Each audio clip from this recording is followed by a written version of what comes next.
Hey there guys, this is Sergey from MMA Soap Opera, and today we're gonna do something a little different because I want to address questions like, Sergey, what is so great about MMA? Isn't it just a mindless, aggressive sport? Or isn't it just for people that have perversion for violence? Well, in this video and the next video, this is gonna be a two-part series. I would like to actually answer as many of these kinds of questions as possible. In this particular video, which is gonna be part one, we're gonna talk about what is the actual appeal of MMA. Who is the actual MMA fighter? What does he do? But we will also discuss sort of the bloody nature of the sport, how safe it is, okay? In the part 2, which will be released in just a couple of days, we'll explain what does MMA and soap operas have in common, why the storylines are so important in the sport, and what do other MMA fans say about the sport. There are some great insights there. Okay, so before we jump into this, I just want to say that this is my unique take, and this is how I would want to explain the sport to an absolute newbie, okay? My own angle. That's my opinion! If you disagree with something that I said, or if you maybe feel like I left out something important, just make sure to leave it down in the comment section. This topic is so broad that it won't be possible for me to explain absolutely everything. So, MMA is a sport that skyrocketed in its popularity in the past couple of years because of the pandemic. It was the only sport that still had live events basically every weekend. An experienced MMA fan would laugh at this question, but I'm actually getting it fairly often.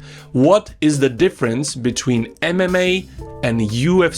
MMA stands for Mixed Martial Arts, and it's the sport itself. Just like box, judo, or karate, MMA is a martial art. It's a sport. Whereas UFC, that's an organization. It stands for Ultimate Fighting Championship. Just like hockey has NHL or basketball has NBA, in MMA we have UFC, okay? It's an organization. It's not the only organization. There's a bunch of others, for example, Rising or One Championship, but UFC, that's considered to be the main one. In just a second, we're gonna dive into who is an actual MMA fighter, mixed martial artist, okay? But before we do that, let's first have a look at what is the actual appeal of the sport, okay? Let's have a look at that. So, this might be a bit of a strange comparison, but bear with me. So imagine you are a kid again, okay? You're a child. You are playing on a playground and you see these two kids arguing. One of them is saying, I am Rambo, I have arrows and I have bows and I'm a trained soldier. And the other kid is saying, well, I'm a Terminator. My skeleton is made out of metal. I can shoot any weapon I want and it's really difficult to get me down. And now these two kids are arguing over who would win, a Rambo or a Terminator. I'm gonna give you another example. When I was a kid, I used to watch a lot of the old Jackie Chan movies and like the TV series with Chuck Norris. And I remember that as a kid, I always wondered like who would win if these two would go against each other. Would it be Jackie Chan, who is this kung fu karate martial artist, or this taekwondo badass Chuck Norris? Well, mixed martial arts is just like this. Who would win?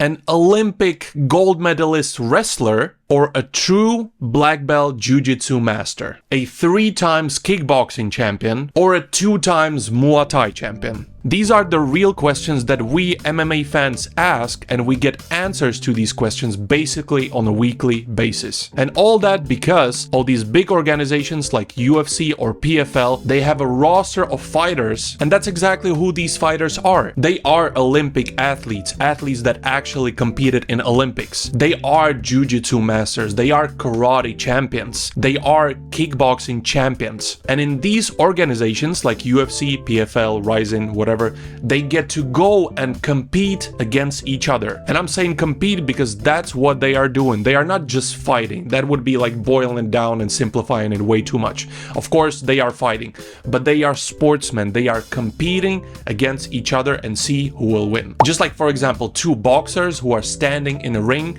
they're competing against each other, they're trying to get each other down, but that's the nature of the sport. In exactly the same way, MMA fighters are also competing each other and also are trying to win against each other, either by knocking down the opponent the same way as the boxers do, or by, for example, submitting them on the ground, or by putting such a dominant performance that the referee will decide to stop the fight. So this is number one reason, in my opinion, why MMA is so fascinating. You get to see these martial artist masters to go against each other and compete. That was, by the way, the essence of MMA from the very early beginning. You had these representatives and masters of different kinds of martial arts who kept saying that their martial art is the one that is most effective one. So they kept arguing against each other, and at one point they just said, you know what, f it, let's settle it. So they basically decided to start organizing these tournaments where these masters of different martial arts would get to go and compete against each other to prove their point that their martial arts is the one that is the most effective, the best,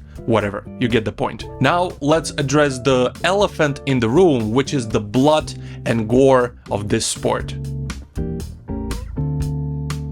So, what about blood and injuries and MMA? Isn't MMA brutal? Fair question, and there's absolutely no way to deny that in MMA you will absolutely see blood. You will see fights with more of it, you will see fights with less of it, but you will also see fights with no blood whatsoever. One of the big myths about MMA is that it's a sport without any rules. That is actually so far from truth. Every MMA organization and even a lot of countries have their own set of rules, things that you are allowed to do, things that you are not allowed to do. Every MMA fight has judges who score the fights due to a different criterias if the fight goes to the very end. Also, in every MMA fight, you will have a referee who is inside of the octagon or the ring with the two fighters. The referee's job is to watch if the fighters are following the rules, if they're not committing any faults, but also he is there to stop the fight anytime he sees a fighter getting seriously hurt, damaged, or maybe he's unable to defend himself. Also, referee has help of a doctor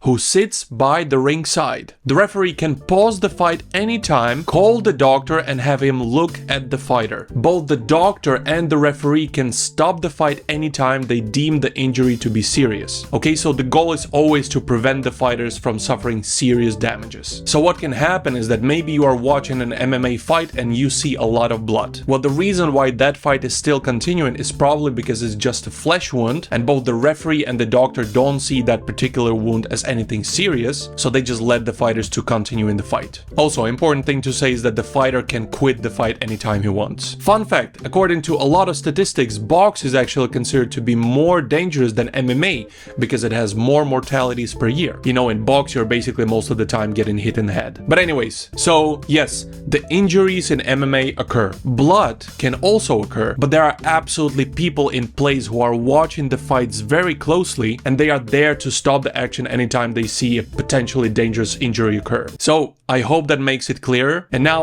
let's have a talk about what is the difference between, let's say, a kickboxer or an MMA fighter. Who is this MMA fighter and what does he do?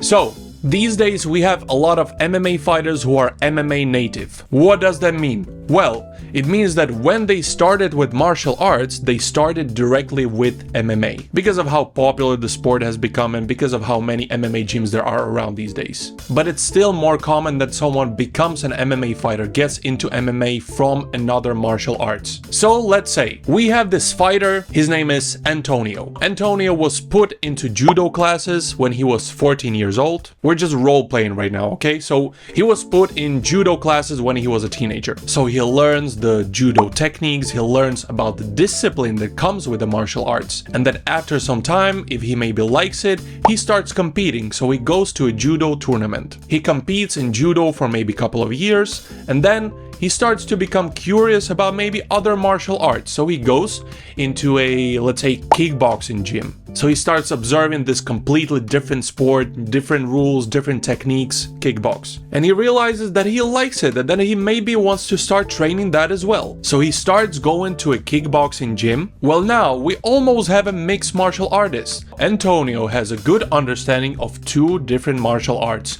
judo and kickbox. And then he's like, I really like martial arts. What about learning a third one? He's unsure what kind of martial arts he wants to learn right now. So he goes through like the different martial arts and then he sees MMA. So he hears about MMA and he's like, what is this MMA thing? So he goes to an MMA gym. He goes there, he talks to the coach and the coach is explaining to him, Antonio, you now have two martial arts. You have judo and you have a kickbox. What we can teach you is to leverage the strong sides of each of those two martial arts and how to combine them to defeat another opponent who maybe has other skills. Maybe if you're gonna start competing in MMA, your opponent would be a wrestler. So here in MMA Gym, we're gonna teach you to combine those two martial arts that you have, and we will also give you a good understanding of wrestling, because when you're gonna be fighting this opponent, this wrestler, you're gonna need to understand how to maybe hold a distance from this wrestler so that he doesn't take you down, because that's what wrestlers do, and that way you can leverage your kickboxing or judo attacks to defeat your opponent. So now Antonio really gets into this. He starts going to this MMA gym and he starts learning about other kinds of martial arts, because that's what they teach in MMA Gym. They give you a ground understanding of all kinds of different martial arts, so that when you are competing, you are aware of other martial arts. And if you are competing against a fighter who is not a judo fighter or kickboxing fighter, but is maybe, for example, again, the wrestler, you understand the wrestling enough to be able to negate his attacks and to leverage your attacks to